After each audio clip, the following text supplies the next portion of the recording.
Hello students, today we will be discussing about the de Broglie and Heisenberg's uncertainty principle. അപ്പോൾ നമ്മൾ already പഠിച്ച ഒരു കാര്യമാണ് ലൈറ്റിന് എന്ത് പ്രോപ്പർട്ടിയാണ്, ലൈറ്റിന് ഡുവൽ നേച്ചർ ഉണ്ട്. നമ്മൾ പറഞ്ഞു ലൈറ്റിന് ഡുവൽ നേച്ചർ ഉണ്ട്, അതിന് രണ്ടുമായിട്ട് ബിഹേവ് ചെയ്യാം. എന്താണ്? പാർട്ടിക്കിൾ നേച്ചറും കാണിക്കാം, വേവ് നേച്ചറും കാണിക്കാം. സിമിലർലി നമ്മൾ തിരിച്ചപ്പോൾ ആലോചിക്കാച്ച പാർട്ടിക്കിളിന് can the particles also have wave nature? The particles have wave nature was explained by de Broglie. ആരാണ് എക്സ്പ്ലെയിൻ ചെയ്തിട്ടുണ്ടായിരുന്നെ? de Broglie. അപ്പോൾ de Broglie suggested that light പോലെ തന്നെ മൂവിങ് മെറ്റീരിയൽ പാർട്ടിക്കിൾസ്, ഏതാണ് moving material particles പറഞ്ഞേ?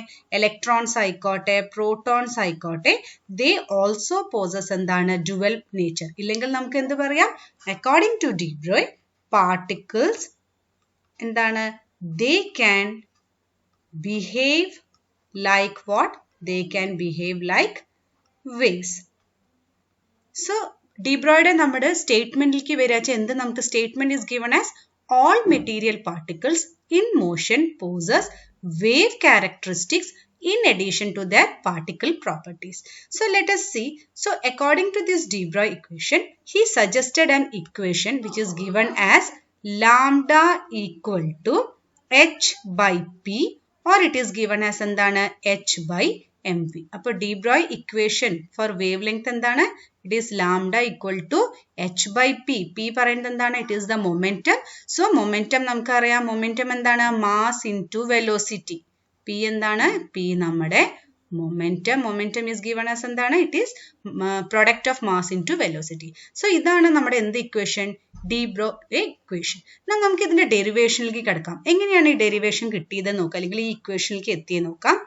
We have studied that E is equal to എന്താണ്? h nu. ഇത് ഏത് തിയറി ആയിരുന്നു? It was in accordance with Planck's theory. So E is equal to h nu. Let it be our equation 1. Similarly, according to Einstein equation, E is equal to എന്താണ്? mc square. Let it be our equation 2. ഇത് ആരുടെ equation പ്രകാരമായിരുന്നു? According to Einstein's theory, Einstein's equation is given as E equal to mc square. Now combining this equation 1 and 2, ഇതിൽ എന്താണ്? നമ്മുടെ LHS terms same ആണ്. So ഈ രണ്ട് ഇക്വേഷൻസിനെ നമുക്ക് കമ്പൈൻ ചെയ്ത് കഴിഞ്ഞാൽ നമുക്ക് എങ്ങനെ എഴുതാം? On combining the both equations, ഏതൊക്കെയാണ്? 1 and 2, we will get it as എന്താണ്? h nu is equal to what? mc square. Now here we know what is nu. എന്താണ് nu? Nu is frequency which is given as എന്താണ്? c by wavelength, velocity by wavelength. So ഈ equation ഇവിടെ substitute ചെയ്ത് കഴിഞ്ഞാൽ നമുക്ക് എങ്ങനെ കിട്ടും? We will get h c by lambda is equal to what? mc square, or c cancel ആയി കഴിഞ്ഞാൽ it will be h by lambda equal to mc, or we can write it as what? In terms of wavelength എഴുതാച്ച we can write it as lambda is equal to h by mc, where c is what? It is our velocity, or we can also write it as h by what? h by mv. So നമ്മൾ നമ്മുടെ ഇക്വേഷനിലേക്ക് എത്തി. എന്താണ് നമ്മുടെ equation? lambda is equal to h by mv. ഈ equation ആണ് നമ്മൾ എന്ത് ചെയ്യുമ്പോൾ, പ്രോബ്ലംസ് ചെയ്യുമ്പോൾ യൂസ് ചെയ്യാറ്. where h by mv പറയുന്നത് എന്താണ്? h is our Planck's constant, m is the mass, and v is the velocity. Now let us see what is the significance of this de Broglie equation. നമ്മൾ പറഞ്ഞു de Broglie equation അല്ലെങ്കിൽ de Broglie എന്താ suggest ചെയ്തിട്ടുണ്ടായിരുന്നെ? എല്ലാ moving പാർട്ടിക്കിൾസിന് എന്തുണ്ടാവും? Dual character ഉണ്ടാവും. So let us see what is this significance. Significance can be explained by taking എന്താണ്? Macroscopic and microscopic object. Macroscopic and microscopic object. എന്താണ് macroscopic എന്ന് പറഞ്ഞാൽ? വളരെ ബിഗ് ആയിട്ടുള്ളത് അല്ലേ? മൈക്രോസ്കോപ്പിക് പറഞ്ഞാൽ എന്താണ്? വളരെ സ്മോൾ ആയിട്ടുള്ള particles. So let us take the example. നമുക്കൊരു ബോൾ എക്സാമ്പിൾ ആയിട്ട് എടുക്കാം. നമ്മൾ മാസ് ഓഫ് എ ബോൾ എടുത്തിരിക്കുന്നത് ലെറ്റ് ഇറ്റ് ബി 0.1 kg. ഒരു ബോൾ എടുത്തു, അതിന്റെ മാസ് 1 kg ആണ്, അതിന്റെ വെലോസിറ്റി 60 m/s. നമ്മുടെ de Broglie ഇക്വേഷൻ നമ്മൾ സബ്സ്റ്റിറ്റ്യൂട്ട് ചെയ്താൽ എന്തായിരിക്കും നമുക്ക് കിട്ടുക? We will be getting lambda is equal to h by mv. നമ്മൾ ഓൾറെഡി നോക്കി. സോ നമ്മൾ സബ്സ്റ്റിറ്റ്യൂട്ട് ചെയ്ത് കഴിഞ്ഞാൽ പ്ലാങ്ക്സ് കോൺസ്റ്റന്റ് എന്താണ്?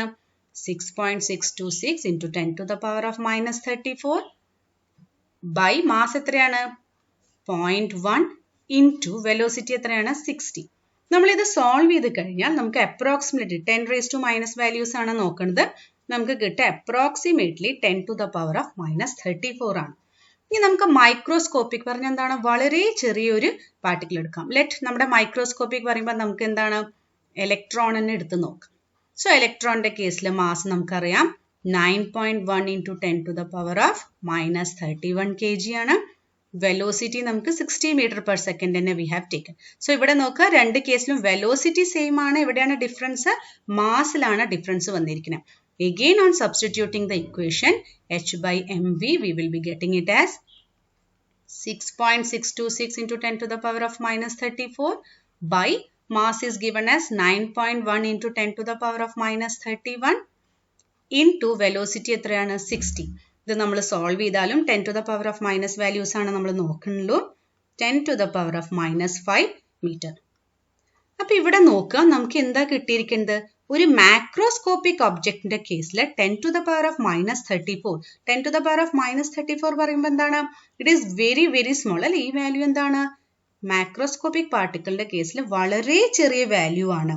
ഇനി ഈ വാല്യൂ നമുക്ക് എക്സ്പെരിമെന്റലി എന്താണ്, അത് മെഷർ ചെയ്യാൻ വളരെ ബുദ്ധിമുട്ടാണ്. കാരണം എന്താണ്, it is very small compared to which value, compared to the value for an microscopic object. So for a microscopic object, this wavelength can be what? This wavelength can be measured. But for a macroscopic object, endana, this wavelength cannot be measured. So we can say that, endana namukku idine point kittanathu, de Broglie equation de case le we can say that the wave nature of matter, the wave nature of matter is significant for either type of particles ആണ്, it is significant for microscopic particles only അല്ലേ. ഇല്ലെങ്കിൽ നമുക്ക് daily ലൈഫിൽ നോക്കാം, നമ്മുടെ ball ആയിക്കോട്ടെ അല്ലെങ്കിൽ ഏത് ബിഗ് ആയിട്ടുള്ള ഒരു ഒബ്ജക്റ്റ് ആയിക്കോട്ടെ, നമുക്ക് അതിന് വേവ് നേച്ചർ ഉണ്ട് പറഞ്ഞത് വേവ്സ് പോലെ മൂവ് ചെയ്യണ പോലെ എല്ലാവരും നമുക്ക് തോന്നാറും. അപ്പൊ എന്താണ്, ഇത് വരും ഈ ഇക്വേഷൻ ഏത് കേസിലാണ് ആപ്ലിക്കബിൾ, മൈക്രോസ്കോപ്പിക് വളരെ ചെറിയ ഒബ്ജക്ട്സിന്റെ കേസിൽ അല്ലെങ്കിൽ പാർട്ടിക്കിൾസിന്റെ കേസിൽ മാത്രമേ ഏത് ആപ്ലിക്കബിൾ ഉള്ളൂ, നമ്മുടെ ഡി ബ്രോയ് ഇക്വേഷൻ. ഇനി നമ്മൾ എഴുതുമ്പോൾ ഡി ബ്രോഗ്ലി ഇക്വേഷൻ എഴുതുക, പക്ഷെ we say it as de Broglie equation. So now coming to our next principle. Next principle is our Heisenberg's uncertainty principle. അപ്പം നമ്മൾ ബോർ ആറ്റമിക് മോഡൽ പറഞ്ഞിട്ടുണ്ടായിരുന്നു, എന്താണ്, ഇലക്ട്രോൺസ് ന്യൂക്ലിയസിന്റെ ചുറ്റും ഫിക്സ്ഡ് ആയിട്ടുള്ള ഒരു പാത്ത് കൂടെയാണ് മൂവ് ചെയ്യുന്നത്. ഇതിനെ ടോട്ടലി ഓപ്പോസ് ചെയ്ത്, ഇല്ലെങ്കിൽ ഇതെന്താണ്, ഇത് failure of a Bohr's atomic മോഡലിൽ നമ്മൾ പറഞ്ഞൊരു പോയിന്റ് ആണ് ഇത് Heisenberg's uncertainty principle. So according to this Heisenberg's uncertainty principle എന്താണ്, it is impossible to determine ഒരു മൂവ് ചെയ്യണ പാർട്ടിക്കിളിന്റെ എന്താണ് അതിന്റെ പൊസിഷനും അതിന്റെ മൊമെന്റം. മൊമെന്റം പറയുമ്പോൾ എന്താണ്, അതിന്റെ മാസ് ഇൻടു വെലോസിറ്റി ഒരേ സമയം ഡിറ്റർമൈൻ ചെയ്യാൻ പറഞ്ഞാൽ വളരെ ബുദ്ധിമുട്ടാണ് എന്നാണ് ആരുടെ പ്രിൻസിപ്പിൾ പ്രകാരം, Heisenberg's principle. It is impossible to determine simultaneously. Simultaneously പറഞ്ഞ എന്താണ്, ഒരേ സമയത്ത് എന്താണ്, both the position and momentum of a microscopic moving particle. അപ്പൊ ഇവിടെ എന്താണ് ഈ അൺസർട്ടനിറ്റി എന്ന് പറഞ്ഞു കഴിഞ്ഞാൽ, uncertainty means it says the inaccuracy, or എന്താണ് ഇൻആക്യുറേറ്റ്, ഒരേ സമയത്ത് ഡിറ്റർമൈൻ ചെയ്യാൻ എന്താണ് സാധിക്കില്ല. അപ്പൊ അതെന്തായിരിക്കും, ഇൻആക്യുറേറ്റ് ആയിരിക്കും. അപ്പൊ ഫോർ എക്സാമ്പിൾ നമ്മൾ ഒരു മൂവിംഗ് പാർട്ടിക്കിളിന്റെ X and V are considering, where X പറയുന്നത് എന്താണ്, അതിന്റെ പൊസിഷൻ ആണ്, വി പറയുന്നത് എന്താണ്, അതിന്റെ വെലോസിറ്റി ആണ്. ഒരു മൂവിംഗ് പാർട്ടിക്കിളിന്റെ പൊസിഷനും വെലോസിറ്റിയാണ്. അപ്പൊ delta X, what does this delta X represent? Delta x represents the uncertainty in position. പറഞ്ഞ എന്താണ് uncertainty, പറഞ്ഞ എന്താണ് inaccuracy in position, and delta v represent what? It represents the uncertainty in what? Uncertainty in velocity. So according to Heisenberg's uncertainty principle, നമുക്ക് mathematically അതിനെ എങ്ങനെ represent ചെയ്യാം? It can be represented as delta x into delta p is greater than equal to h by 4 pi. എന്താണ് ഈ greater than equal to means? എന്താണ് ഈ sign represent ചെയ്യേണ്ടത്? It means what? Equal to or greater than. Uncertainty in position and velocity എന്തായിരിക്കും? Greater than equal to h by 4 pi. What is this? This one is the mathematical expression for ഏതാണ്? Heisenberg's uncertainty principle. ഇവിടെ നോക്കുക, നമുക്ക് P അറിയാം എന്താണ്? P is our momentum. So it can be represented as delta x into m delta v. Mass into velocity is greater than equal to h by 4 pi. Or we can represent it as delta x into delta v greater than equal to h by 4 pi m. This is our Heisenberg's uncertainty principle. ഇതാണ് Heisenberg's uncertainty principle എന്താണ്? Mathematical expression.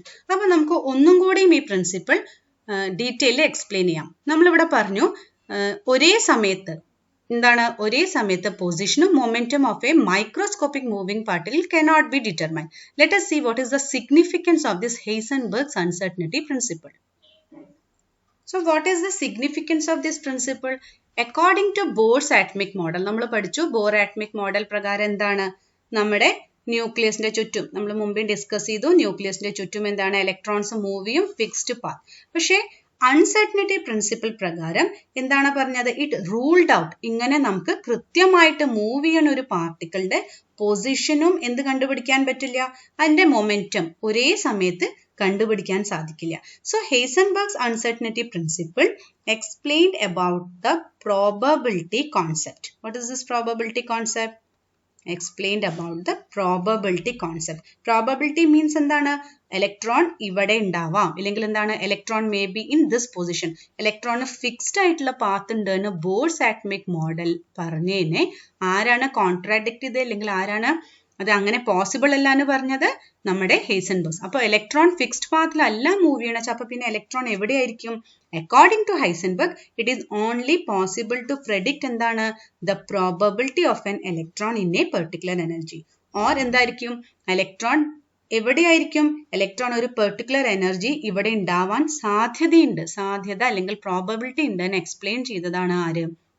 നമ്മുടെ Heisenberg's uncertainty principle. അപ്പോൾ നമ്മുടെ Debroy equation ആയിക്കോട്ടെ, Heisenberg's uncertainty principle ആയിക്കോട്ടെ, ഇതിന്റെ മുകളിൽ base ചെയ്ത് നമുക്ക് ന്യൂമറിക്കൽസ് വരാറുണ്ട്. അപ്പോൾ നമുക്ക് അടുത്തത് അതിനെ റിലേറ്റഡ് ആയിട്ടുള്ള ന്യൂമറിക്കൽസ് നോക്കാം.